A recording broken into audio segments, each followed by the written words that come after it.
From the moment we first saw Rivendell, the dream was pretty simple: to live on this beautiful piece of land and rely as little as possible on the outside world. For us, it's not just about reducing our footprint, it's about security too. There's something really comforting about knowing you're not dependent on anyone else for the basics. When we moved here, one of the very first things we tackled was water. We're incredibly lucky we have a natural spring on the property, plus a river, and we're in one of the highest rainfall areas in Tasmania. So water isn't exactly scarce. We started with 3 tanks and then added 3 more, just in case. With only the 2 of us here now, we don't actually use that much water, so running out really isn't something we lose sleep over. Next step was improving the filtration as the water comes into the house. We drink a lot of plain water, so it has to taste good. And obviously we want it clean and safe. No bacteria, no nasties. And on a slightly more vain note, I have white hair and I'm not risking any mystery colour changes thanks to the water. So we installed a Radfire UV purification system. It combines sediment filtration, carbon filtration, and UV disinfection. We change the filter every 6 to 12 months, and honestly, it's worth it for the peace of mind. Once water was sorted, it was time to tackle energy. Solar was always the goal. It just took a few years of saving to make it happen, but eventually we got there. After a lot of research and talking to people who actually know what they're doing, we landed on a 20 kilowatt hour system with a battery. We went with Generate. We really like their expertise and their forward-thinking approach to tech. Installation was no small job. It took several days.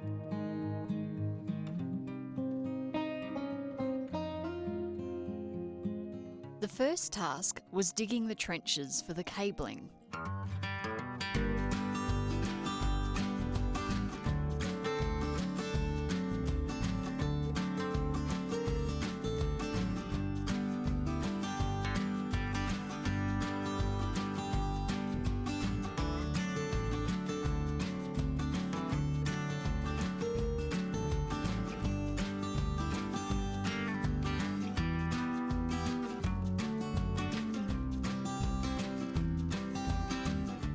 Then the holes for the ground mount supports.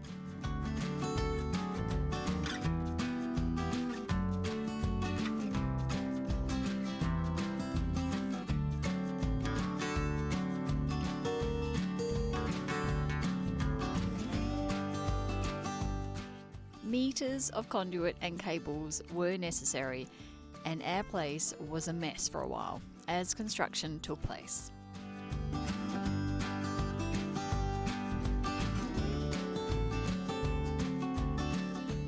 The roof also had to be prepared to take the additional solar panels.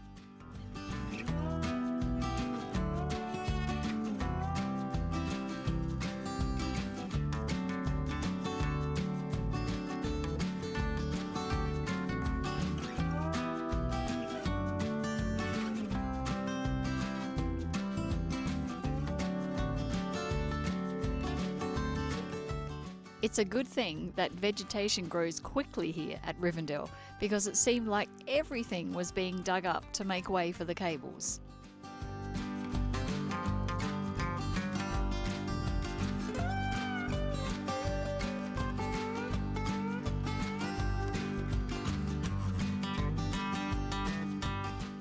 The holes for the ground mount were very deep and needed to be covered overnight so that the wallabies wouldn't fall into them.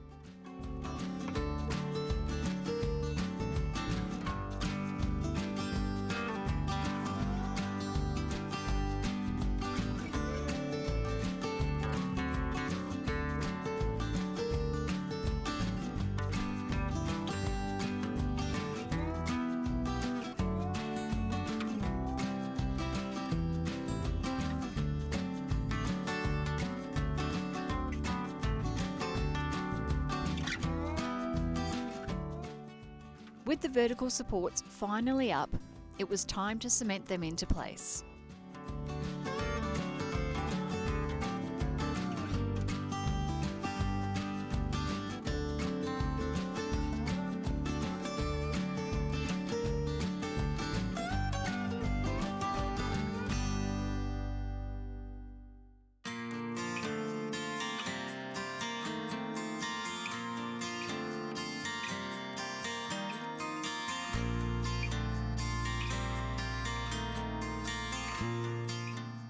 One of our biggest challenges? Sun, or sometimes the lack of it.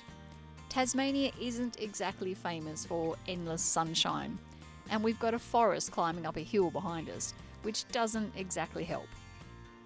This is why we chose a mixture of ground-mounted and roof-mounted solar panels to maximise the sun we do get throughout the day.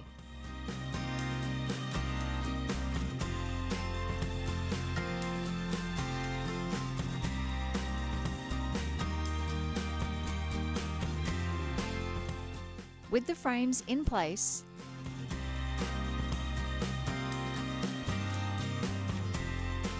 and all of the roof mounts attached,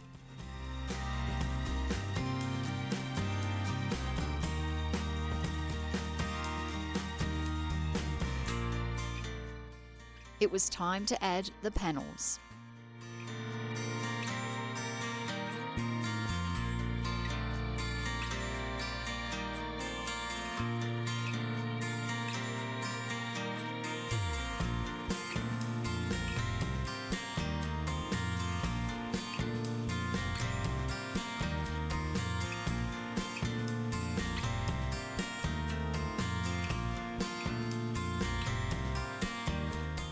For the battery, we chose a Tesla Powerwall. It was definitely the pricier option, but at the time it felt like the best technology available. We are actually considering adding more battery storage, maybe even a different brand, because right now we're exporting a lot back to the grid, and we'd much rather store it. Battery tech is improving fast, and prices are coming down, so watch this space.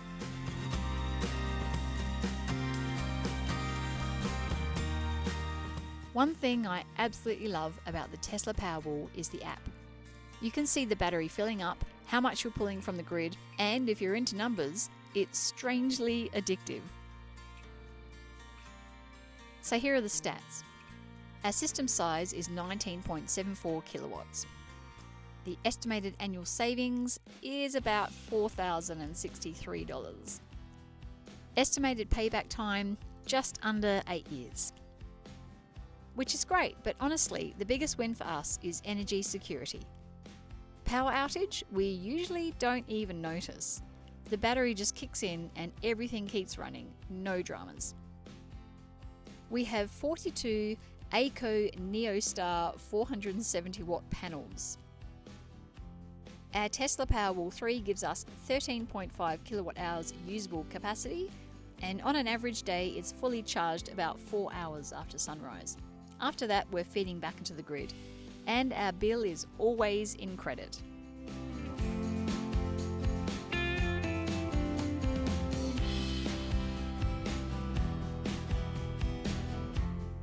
As part of the solar upgrade, we replaced our old gas hot water system with an iStore air-to-energy heat pump. It's incredibly efficient, using air-to-water technology to capture heat from the atmosphere, and it pairs beautifully with solar. Way more efficient than our old gas setup.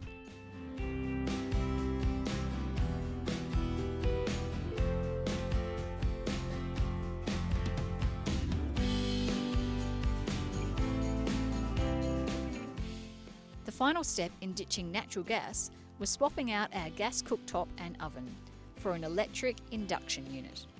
I've cooked with gas my entire life, so I'll admit I was skeptical. But I love it. Temperature control is precise, the induction cooktop heats instantly, and cleaning it is ridiculously easy. A quick wipe and it's done.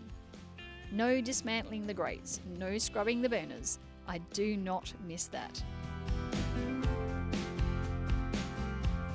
It feels pretty amazing to say that we're fossil fuel free. Try saying that 5 times fast. Next up on the self-sufficiency journey, an electric car. If we're generating renewable energy, it just makes sense to use it for transport too.